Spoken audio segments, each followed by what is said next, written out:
சிறகடிக்க ஆசை சரியில்ல. அடுத்த வாரத்துக்கான எபிசோட்ல நம்ம ஹனனிய நம்ம ரோகிணி ரொம்பவே இதா பண்ணிக்கிட்டு இருக்காங்க. என்னுடைய ஹஸ்பண்ட் தான் எனக்கு எல்லாமே. அவர் இப்போ ஒரு பிஸ்னஸ் மேனா இருக்காருன்னா, அதுக்கு காரணமே நான் மட்டும் தான். அவருக்காக என்னெல்லாமோ பண்ணியிருக்கேன். இந்த பார்லர் என்னுடையது தான் இருந்துச்சு. ஆனா பண பிரச்சனைக்காக நான் இந்த பார்லர கொடுத்துட்டேன். இதே பார்லரை இப்போ நான் நான் வேலை பார்த்துக்கிட்டு இருக்கேன். எல்லாத்துக்கும் காரணம் மனோஜோட அம்மா மட்டும்தான். எப்போ பாரு என்னை பணம் பண்ணணும்னு சொல்லிட்டு ரொம்பவே டார்ச்சர் பண்ணிக்கிட்டே இருந்தாங்க. அதனால தான் இந்த பார்லரை விற்று நான் அந்த பணத்தை அவங்களுக்காக நான் கொடுத்துருக்கேன். அதை மட்டும் இல்லை, சில வட்டிக்கெல்லாம் நான் பணம் வாங்கி அவங்க கேட்குற போது எல்லா டைம்லேயும் நான் பணத்தை கொடுத்துருக்கேன் அப்படின்னு சொல்லிட்டு ரோகிணி அவங்க பண்ண எல்லா விஷயத்தையும் சொல்லிக்கிட்டு இருக்காங்க. எனக்கு கல்யாணம் ஆன புதுசில் மனோஜ் எந்த ஒரு வேலை வெட்டிக்குமே போகாம தான் இருந்தார்.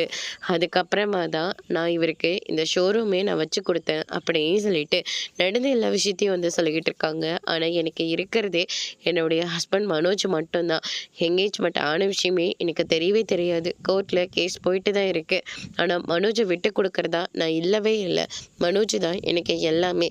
அவரை விட்டுட்டு என்னால் வாழவே முடியாது. எனக்கு ஒரு ஹெல்ப் பண்ண முடியுமா? மனோஜை எனக்கு விட்டு கொடுத்துருங்க அப்படின்ற மாதிரியே சொல்லிக்கிட்டு இருக்காங்க. ஹனனி இருந்துட்டு அதை எல்லாத்தையும் யோசிச்சு பார்க்குறாங்க.